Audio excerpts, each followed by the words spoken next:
Hi everyone, welcome to my channel, That Carnivore Life. I'm Emily, and this morning I am sitting down for a carnivore chit chat with Adrian Gledhill.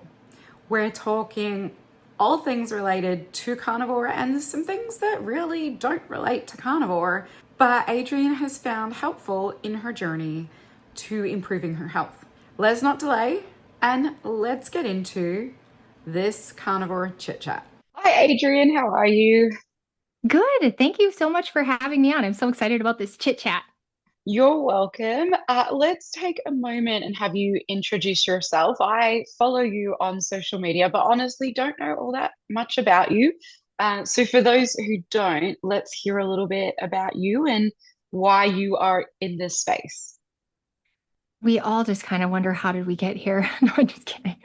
My name is Adrian. I have struggled with obesity my entire life, and I have tried everything from I somehow ended up on the TV show The Biggest Loser. I had a lot of success there. I've had so much success in my life. I'm a very successful person, but the one thing that just, it doesn't matter how hard I work, is this weight thing. I have this chronic weight gain issue. And coupled with that, I have some inflammation issues. And as we dig deeper and deeper, we start finding there's hormone issues. And it just seems like when the body gets off, there's physiological something going off. So I try The Biggest Loser. I gain all my weight back. So then I go into the medical side and I do the biggest, or I get the gastric bypass because I've determined, this natural stuff isn't working for me. So I'm going to go the medical route. That caused me so many issues, and I'm going to call them chronic health issues that are life threatening. That then I steered away from standard medicine and went back into what lifestyle things can we do. So I tried low carb, and that wasn't good enough. So I did the keto, and that wasn't good enough. So I ended up on carnivore. That probably gave me the biggest break and the biggest relief in this whole journey. Better than gastric bypass, way better than Biggest Loser, but it still wasn't quite the ticket, the full ticket. It wasn't the full ticket. I needed more because I still was chronically gaining weight, having symptoms, having fatigue, having sleep issues. My hormones and thyroid were in the tank. So then eventually I found that if we go low and slow with these signaling molecules called peptides, that if you combine that with lifestyle, it can be the ticket. You can get your body to start signaling properly as long as you're giving it the inputs it needs. And I can honestly say since February, so it's been, we're in October, we're in November. This is the longest period that I've ever gone without tracking food and Wow. not gaining weight.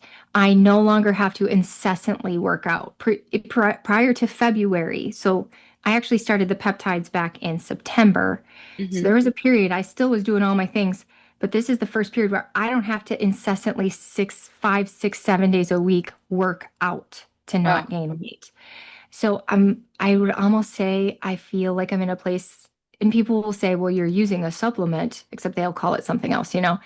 But I would say this is the most peaceful my life has ever been. And so now I just work with other people to share what works for me and why it might work for you. And if this doesn't work for you, maybe we could try this or this or this, and just trying to come up with more solutions for people who seem to need more than a diet. Why do you think there are people out there where carnivore works for them? Like it just works. They get their healing, they get their weight loss if that's something that they are seeking.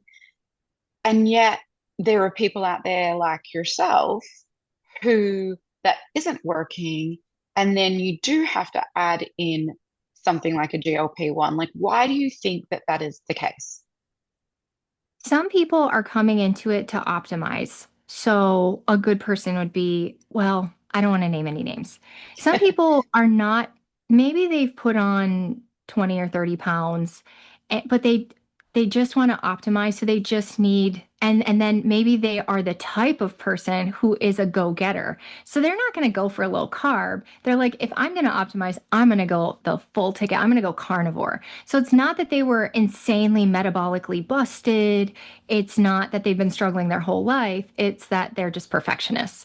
I would say some of the doctors that are doing it, they didn't have like chronic issues their whole life, but they are go-getters. Like in general, if you can become a doctor, you are a go-getter.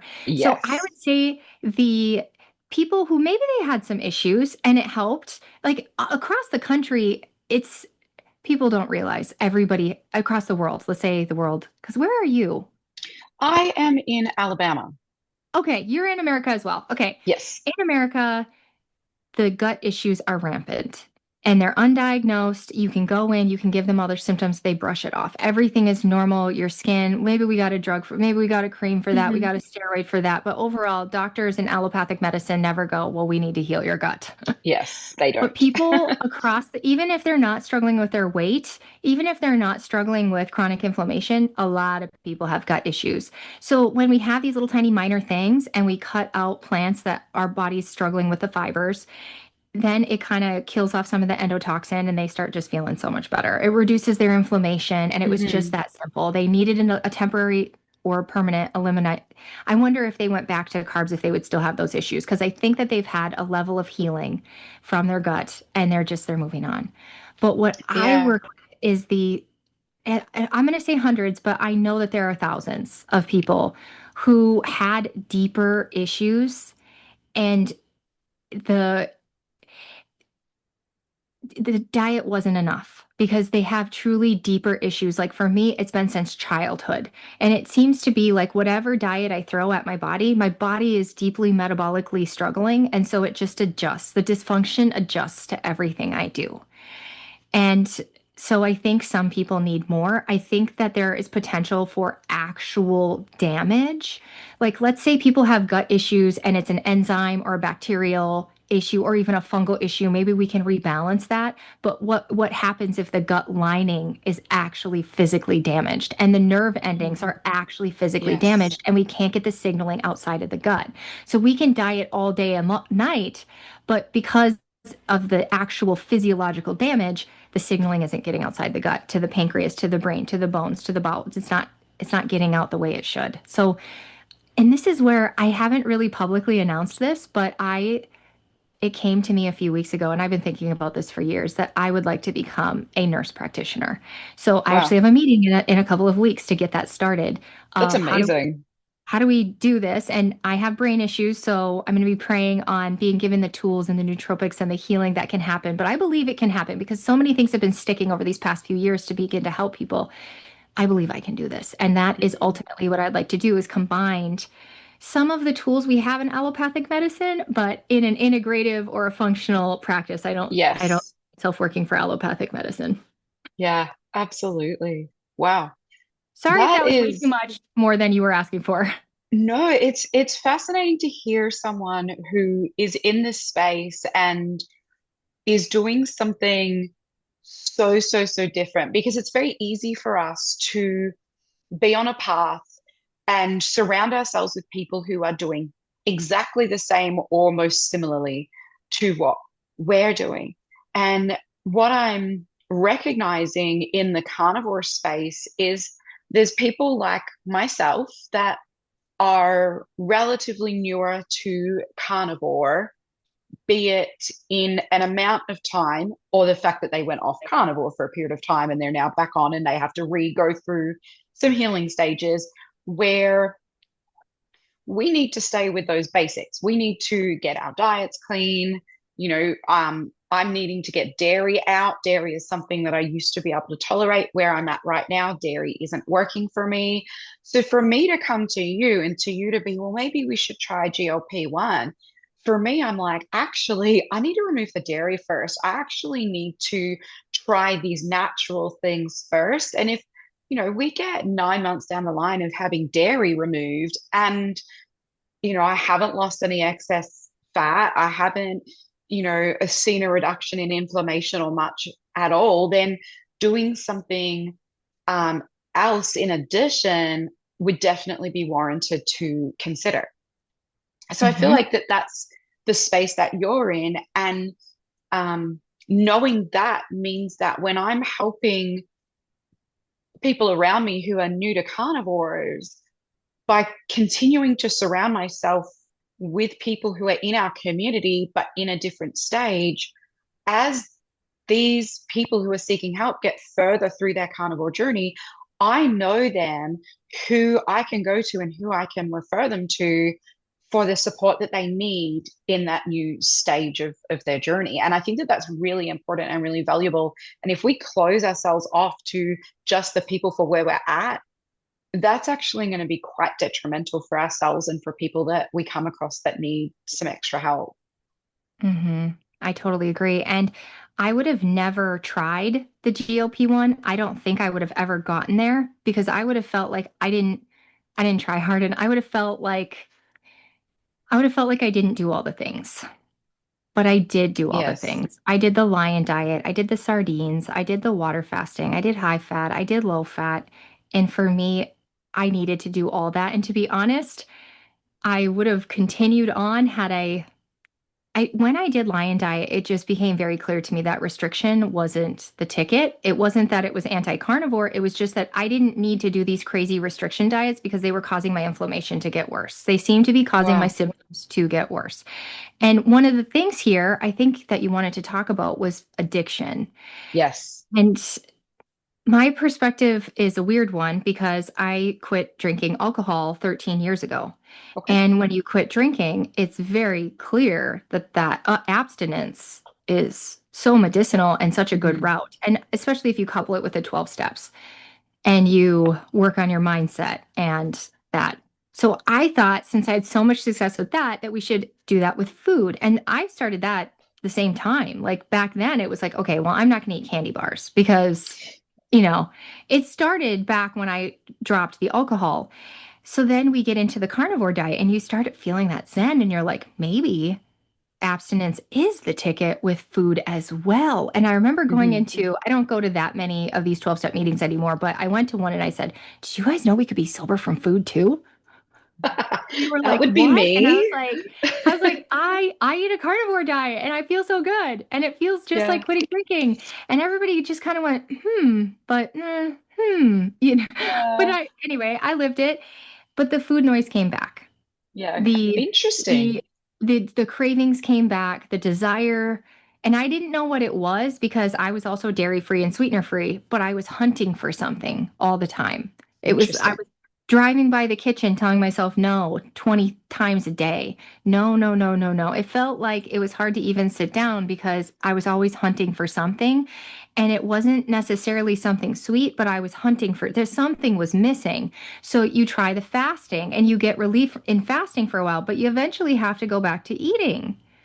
And there's this problem going back to eating and the food noise coming back. But if you fast, you get a break from it and you're like, yes, but the reality is that we all can't fast. That's not life. That's not healing.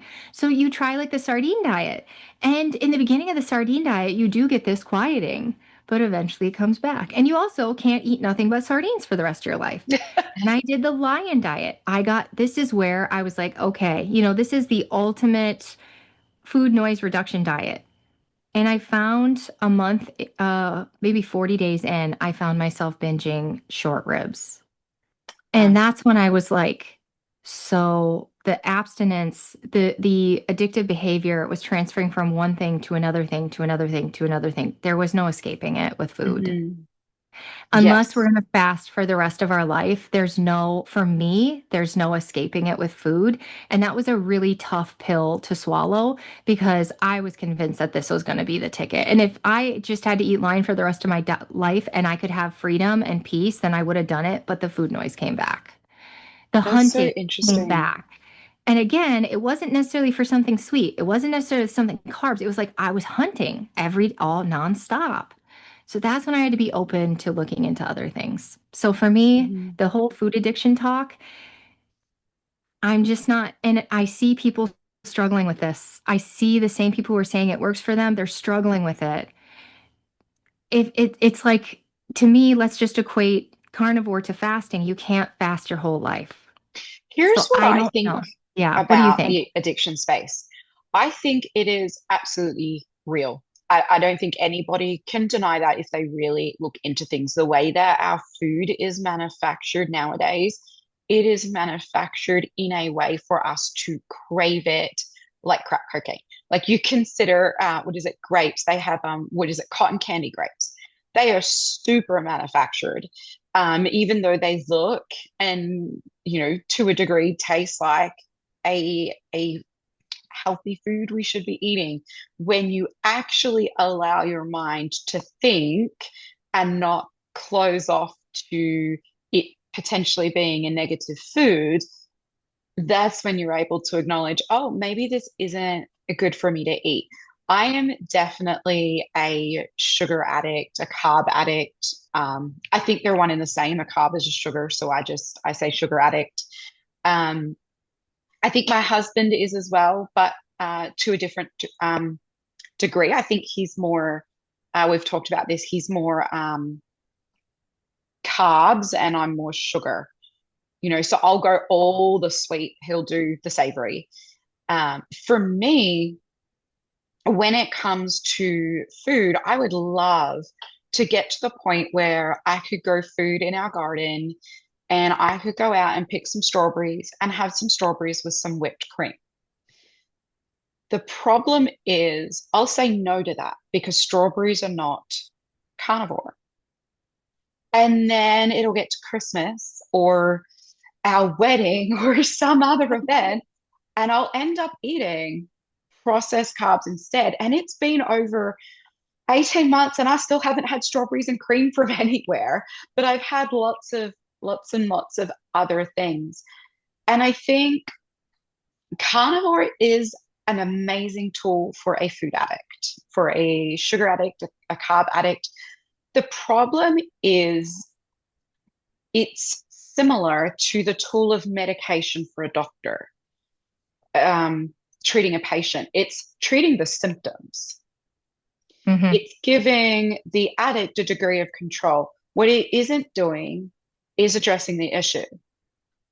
And I don't know how much you know of my journey, but when I first really got into carnivore, I dabbled with it a bit for about a year and a half before this point. But in late 2021, I was wanting to do carnivore quite strictly and was having some trouble getting on board. And I was listening to a YouTube interview. I think Kelly Hogan was interviewing Dr. Georgia Ede. And I believe this was a God moment. And in this interview, Dr. Ede was talking about how sugar causes depression and anxiety, and how for some people that she treats, they would just need to get rid of the processed sugars. Others, they would need to get rid of carbs, and others still would need to go completely carnivore and get rid of things like lettuce, even though it's such a minimal carbohydrate. And at this point, I was dealing with diagnosed clinical depression and anxiety to quite a degree. And I couldn't take mental health medication. So I believe that that was God saying, hey, use carnivore as your medication so you can go to therapy and can deal with what's going on, which I did. Fast forward through to today, the last 14 months, 50% of that time, however you want to spread that 50% out, I haven't eaten clean carnivore, and the depression and anxiety hasn't come back. And I believe that's because I dealt with everything. And I look at carnivore and relate that to a being a sugar addict. And I wonder how many of us need some type of therapy to address the reasons why we have an addictive personality, to address how we let that addictive personality play out in our lives. And I wonder how much food noise would be reduced if we were to do that. Do you have any thoughts? I have so many thoughts. Okay, so first off, so I think therapy is great. And like I said, I don't think people can just quit drinking. You'll find that they'll call them a dry drunk. you should go through a 12-step program. So you rewire the way you think about everything, because a lot of alcoholics think that they're the victim of everything. So we're rewiring the brain. I think brain rewiring is really good. I think some of the talk therapy where you're just reiterating the same story over and over again, sometimes it rehashes and doesn't heal, but there are Yes. some very healing therapies. But I also think that so much of addiction is actually physiological. And you were able, by being carnivore on top of it, you were able to actually get a level of gut healing. And very interesting how you said that. I've added carbs back and I have not had a return of any of the symptoms I was having, where my arms and Yes. legs were going numb. I was having a lot of anxiety. That hasn't returned. And I'm very cognizant. That's like, there's so many punishments in the world I would take, but I don't want anxiety back. That is one Hmm. that can go right. That one, no, no, no, no. Yep. Intrusive thoughts, no, no. Agreed. So I think it's very physiological. So I think there is indication that shows that there can be enzyme imbalances in the gut, and carnivore can help that to a point, but then it tips it over. And Dr. Saives actually had a video, and he showed like this curve of carnivore, and I think it's the same with just about every condition, where you see so much improvement and then it starts going down, and then you actually go below the starting point. And one of those can Mm. be the gut enzymes when we're not giving it the diverse plants that our ancestors always ate. And this is where there's a big disconnect between the carnivore community and everybody else. Is carnivores believe that it is not natural to eat plants. Yes. I think that it is. I understand it's not natural to eat cotton candy, grapes. We get that. But what if we were to pick wild? What if we were to get local? What if we were to get heirloom? And the further we get into this, at some point you have to go, we have to deal with today's food because I just can't stress myself out about finding wild grapes. And this is exactly my my thoughts in this space as well. Like I love Dr. Anthony Chafee. I love what he does around Crohn's disease, which is Me something I was too. diagnosed with. Like that man and how he shares and what he shares is amazing. But I do differ with him in that today's plants are trying to kill us rather than plants are trying to kill us. I believe the creation of the world based on the Bible, and I believe that prior to the flood, God gave us all of those plants to eat. When the flood came in, and the flood went away, and God made his new promise to people, he gave us not only plants, but he also gave us animals to eat. The problem today is a lot of the plants that we can get in our general shopping spaces are not the plants that people ate back then. They're not the plants Jesus gave us the example of eating. And I think that, well, for me at least, that's a really big problem. And so when I parrot plants are trying to kill us, yeah, but it's not the plant themselves necessarily.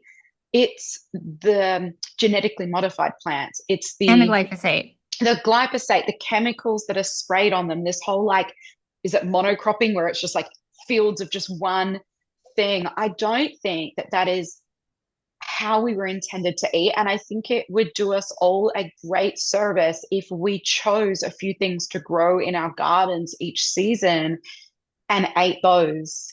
I think that we're doing ourselves a disservice not to do that, and it's not easy. I don't like being out in the garden. I now live in the South. I hate the climate here. I was Really?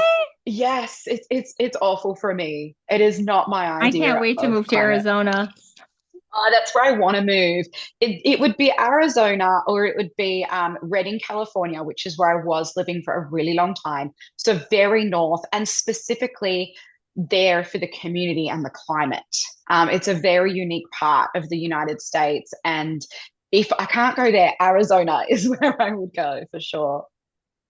I just said Yeah. some things, and you did too, that some people would get really triggered and say, well, she's anti-carnivore. I am not anti-carnivore. I think Hmm. that it's a very therapeutic diet for situations. I think it is, I mean, and I experienced it myself. It's an incredibly therapeutic diet in situations. In some situations, I wish that people would be more honest that it is not going to be okay. And one of those Yes. situations is if you have chronic fatigue syndrome and adrenal issues. We're going to want to reduce as much as we can because you're obviously having a lot of inflammation. and communication issues in your body. But full on carnivore for year upon year upon year is only going to add stress to those conditions. And I'm not a doctor, and I would love to be. My goal with nurse practitioner is to be a prescribing, diagnosing physician practitioner is the Hmm. goal, without spending $500,000 in the next 30 years of my life trying to get there because I'm already Yes. 40, almost 42. Okay. So, in another big hot topic right now is that people are bringing to light how stressful the carnivore diet can be on the body. And it's stress, stress, stress. And being a chronic fatigue person, being a chronic inflammation person, I'm going to use the word stress. However, when we're looking at weight loss, when we're looking at healing, sometimes we need, it is always actually, I don't know that there's very many gentle ways to push the body. And so some stress, like cold plunging, like sauna, some stress is healing. It's just for me in my body, the reason I added carbs back wasn't because I wanted to. It was because I was told that my thyroid and my hormones and my nervous system could use that easy fuel to start healing, that it would be a relaxer for my nervous system to add those things back. So I guess what I'm trying to say is for me, I actually think it is great depending on where you're at. If you are incredibly unhealthy, you are struggling, you are not doing well, I would personally cycle to carnivore. I wouldn't do it year upon year upon year. If you're an insanely healthy person who's looking to optimize, your body is probably pretty resilient and can handle it for a very long time. You know, we see that Yes. in Dr. Chafee, we see that in Elle, we see that in Bella. Bella. You know, we can see that very healthy bodies can absolutely abstain long periods of strict Yes. carnivore. My concern is for people who are not as healthy. That Hmm.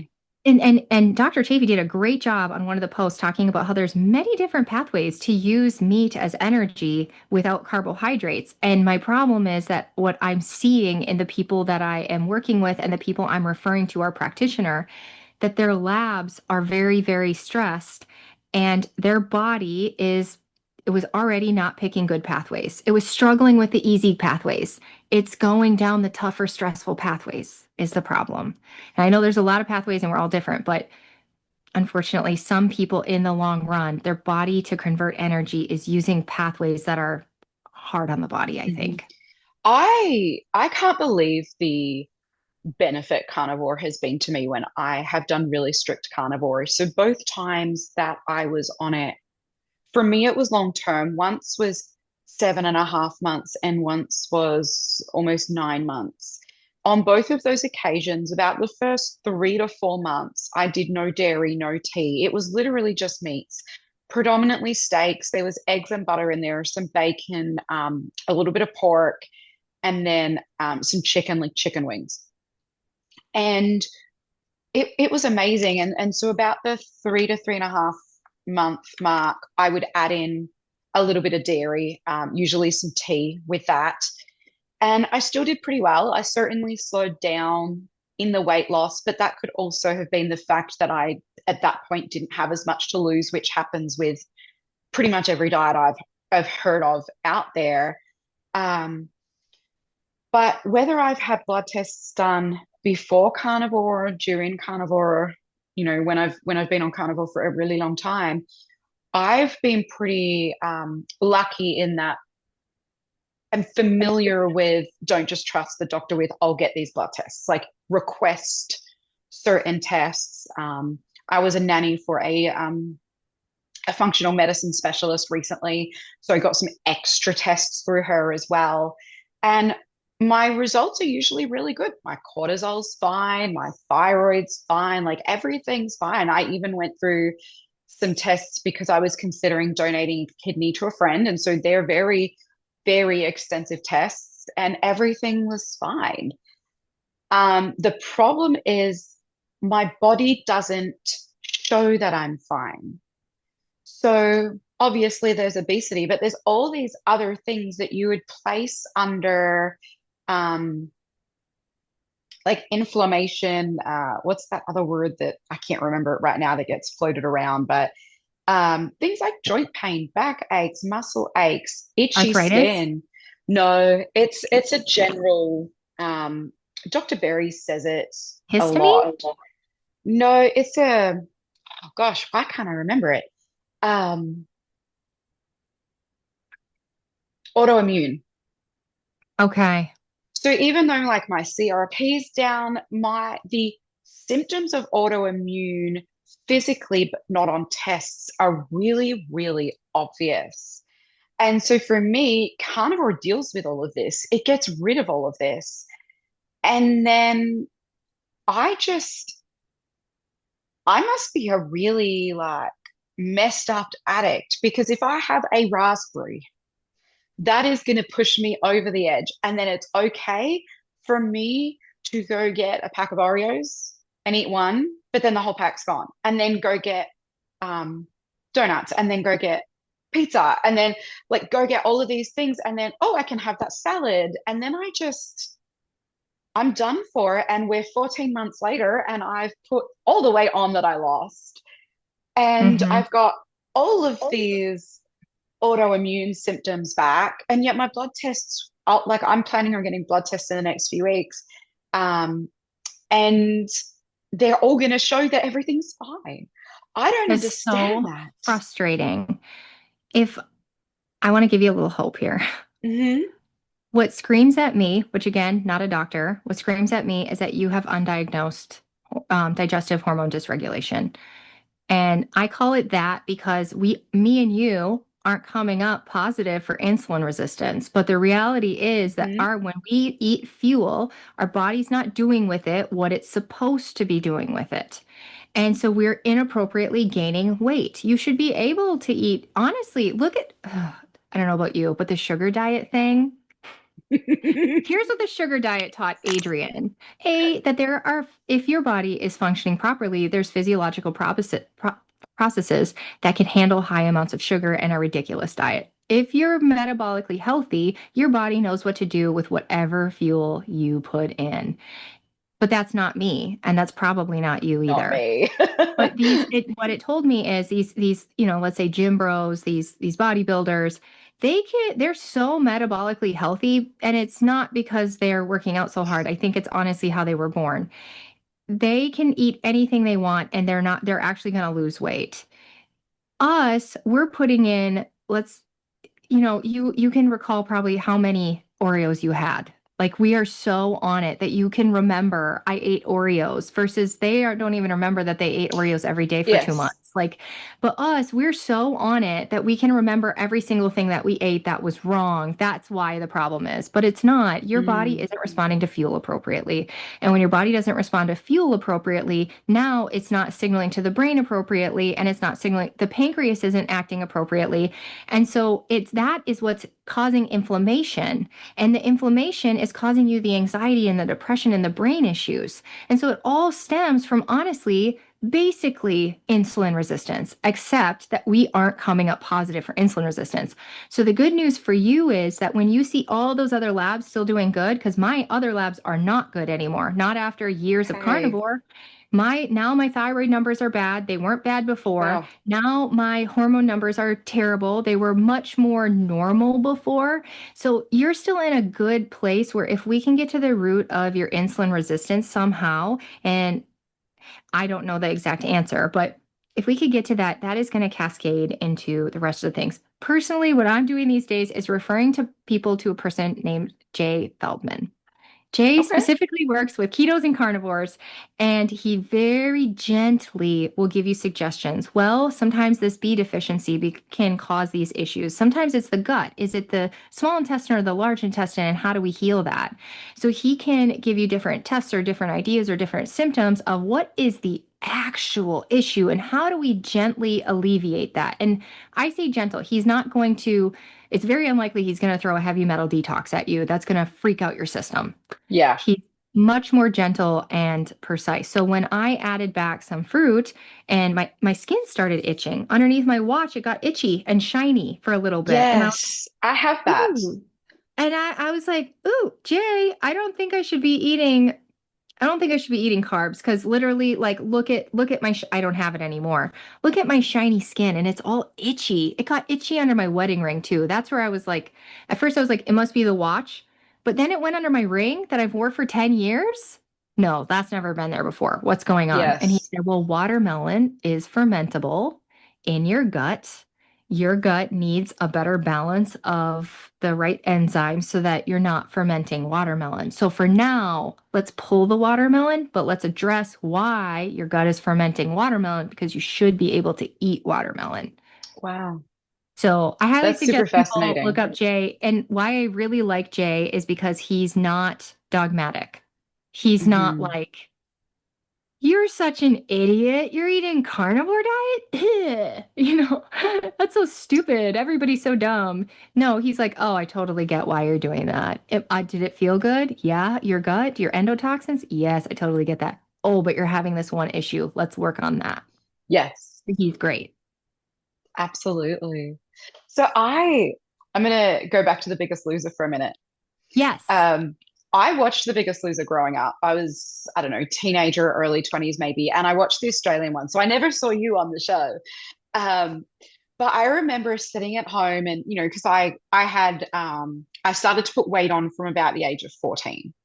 And I was never, the biggest I've ever been is 209, and that was 2 weeks ago.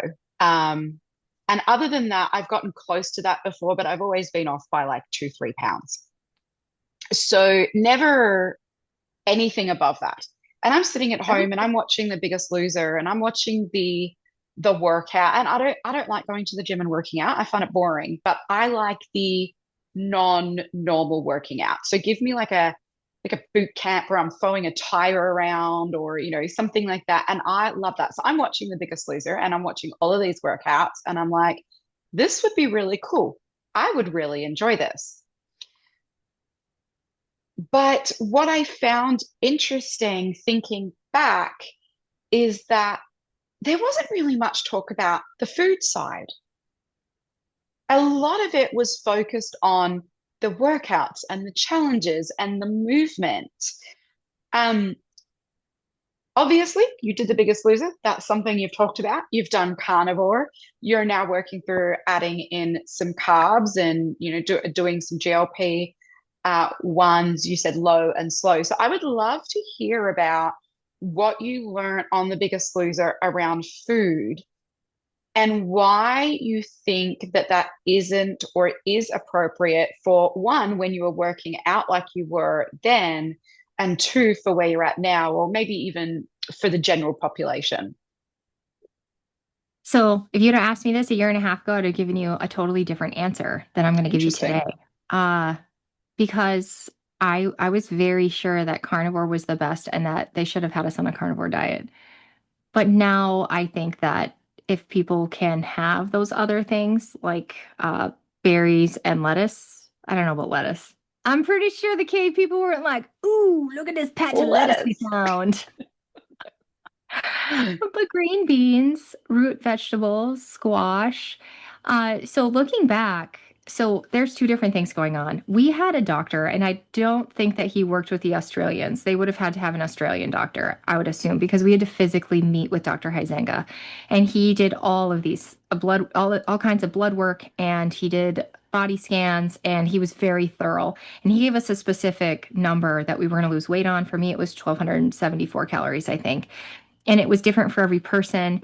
And then I was sent home day one. Like 36 of us were sent home. So we were under the full advisement of the doctor, a nutritionist, and a psychologist. That's not what they got on the show. On the show, they were told to eat 800 calories. And they were Wow. given, like, generally speaking, like kind of a low fat diet. I don't know if they were told that they had to eat protein. I don't know if they were even given that much advice at all. The food, it was pretty much like just eat as little as possible. But then the focus, even on set, was all about the movement. And people moved 8 hours a day. I mean, they just never stopped moving. And yeah, but at home, the plan in retrospect was genius, but still not quite the ticket. Like, we're not actually addressing obesity as an actual physiological condition, which the evidence, people can disagree all they want. The evidence is very clear. People who struggle with obesity are not producing energy from the fuel they eat. They are producing fat from the fuel they eat. They are not producing energy, so they are very tired, and their brain says, "We need energy, we need energy, we need energy, we need energy," incessantly. We need energy. Come on, we need Yes. energy. And you can ignore it all you want and white knuckle it all you want. It's going to keep screaming at you until you give it energy. And even then, it's not going to produce energy from the food you're eating because there's an issue going on. And so, anyway, it doesn't address the root, but overall, he actually was onto something, Dr. Huizenga. He had me working out twice a day, once in the morning, once in the evening, for an hour and a half, so 2.5 hours a day. But you had to break it up. We're not doing 2.5 hours Hmm. at once because by the end of that, you're spent. We're Yes. breaking it up so that you have rest in between. That's actually, he was a doctor to a professional football team. He knew what he was Hmm. on to, right? Yes. The 1274, we had 3 meals and 2 snacks, and the snacks were right around the workout. So you were directly fueling your muscle because if you eat the stuff around your workout, generally speaking, you can get it into the muscle without using insulin and glucagon because it just, I don't know, I guess it just pulls it in. I'm working on the Hmm. science behind that. Okay. So the 2 snacks were around the workouts. Like, it was like you had to have this within 30 minutes of working out. And then the other things were meals. And he told us at that time he needed us to eat meat. He said, "Vegan's not going to work. My vegan patients have heart attacks. You guys need to be eating meat." And then what was on the side of that was often like whole grain or vegetable, lots of vegetable. I think we could have some fruit, but we kind of steered away from it because of the probably because of the carbs. So, like, a good Yes. example of a meal would be chicken with green beans and maybe a slice of fat-free laughing cow is what we would eat. Hmm. Oh, yes. So looking back at the actual TV show, though, because that was really rambly, I'm sorry. The actual TV show focused way too much on working out, which is a stressor on the body. And we can't, and then also the harder we work out, the harder the hunger to the brain is. So you're massively causing food noise by doing all this working out and then having to white knuckle against it. There is no sustaining what we did there. Hmm. There's no sustaining that level of workout, the injuries it caused to the body. There's no maintaining working out 8 hours a day.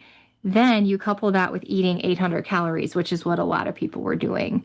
And that's not maintainable for anybody older than 5, Yes.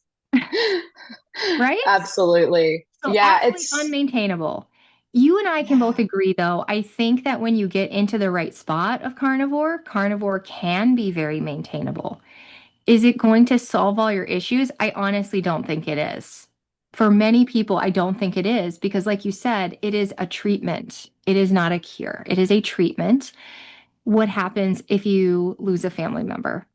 Yes. And you can't put time into ensuring that you have boiled eggs. You can't put you're functioning off of what we have access to, and what we have access to is not carnivore.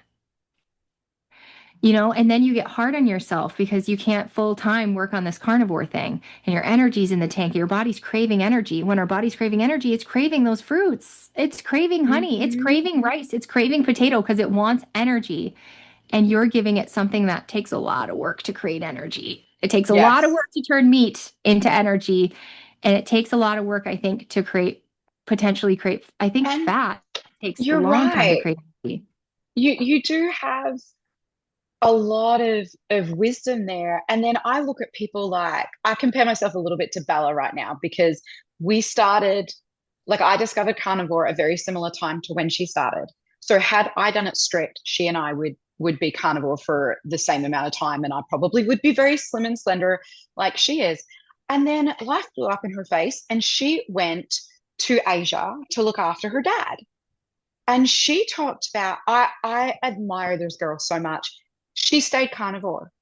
And a lot of it was processed meats, like deli meats and things like that, which aren't the best. But for her, it's like, this is better for me than doing fruit and vegetable. And I would love to be like, I could do that. And she talks about like going to restaurants and she'll take two or three carnivore bars with her and she'll eat those. And I'm like, I would love to do that. And she did her whole wedding and everything, and they did carnivore and they gave steaks to everyone. And I'm like, I would love to do that. But the reality is, I am not in the same position that she is. I don't know what her income is, but I know that we're not in the same financial position. And I know that because she is building a house in Vegas. I don't have the money to build a house currently where I am, let alone in Vegas or Arizona or anywhere else. So I know that whilst I don't know what hers is and she doesn't know what mine is, I know we're not in the same space. And I don't have the money to go and purchase these carnivore bars. And um, honestly, I like to have things like carnivore crisps on hand occasionally, but I'm not the biggest fan of that. I would rather just have a steak.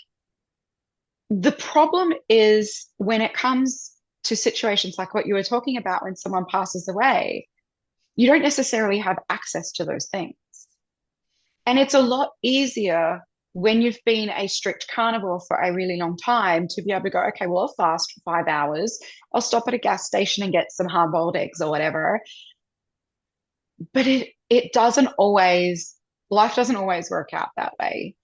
And the thing that I've learned, learning, not learned, but learning to navigate is when stuff like that happens, how can I make the wisest choice in the moment? And the wisest choice may not be to fast so that I stay strict carnivore. The wisest choice might be have some berries or have some vegetables. But my brain sees the donut and goes to the donut. So that's something that I'm still learning to navigate and figure out now as a married person as opposed to a single person. And for some reason, that is super, super different for me. It was so much easier as a single person to um, do this whole journey and navigate it. And just being in a couple, it just changes things. We have a couple of minutes left. Is there anything you would like to say to wrap up our conversation today? I just want to say a few things. So, with what you just said, I can't eat processed meats. I can eat maybe one hot dog, but they make my stomach hurt. I can't eat salamis. They just make me feel gross. And I love the carnivore bar, but they are like $15 a piece, Yes. And so the only place that I struggled in my whole journey was when I would have to go to an airport. Because Mm-hmm. in theory, I would just eat the boiled eggs, but in practice, the boiled eggs were disgusting and they charged me $6 for two of them or Yes, something crazy. And so that carnivore is so great when you're in your own home and you can control absolutely. everything. But when you go out, then it can be, when you go to like an airport, it can be fine. When you have your car, you're like, I'll just bring my home with me. But when you actually fly somewhere, it can be really hard. But let's see here. What else did you say? Uh, so I just sometimes when I see people giving ideas, I wonder if they are actually using them themselves because I think that I've given ideas, but in practice, did I share how much I struggle in an airport? I don't know if I have. I don't Mm-hmm. know if people share their struggles. Okay, so for a recap, I think that the carnivore diet is amazing for so many things. And for me, it absolutely turned everything around. If not just the diet, also the community that it comes with. Yes. The people who are willing to think outside the box and getting to be friends with and get to know and I love being around people who are outside the box. It absolutely can calm your body down and give you a break. And like you said, treat something that Yes. you are struggling with. And until you get a good treatment for that, which, like you said with the labs, you go in and they tell you you're totally normal and you are tired. You need Mm-hmm. treatment so that you can take a breath and be able to have the brain power and the energy to then, I think for so many things, we should be looking, like you said, further into how can I truly heal my gut? Like I'm having this issue with fiber. Is there any way around that? Can I heal that so I could add Yeah. fiber back? Because fiber actually helps with the diversity of our gut biome and also helps us detox. Mm-hmm. So if we're not eating any fiber, we're not fully detoxing the way that we could be. So I would just really implore, like you are doing, be sure to be open-minded. I totally get it. I had people sending me the sugar diet stuff for 2 months, and I was like, listen, that's just not for me. But Yeah, eventually I did listen, and I learned that there were these body processes I didn't know about. I didn't think we could live on sugar, but apparently some people can. I didn't apparently. know that there were pathways and different hormones that actually kick in when someone eats only sugar.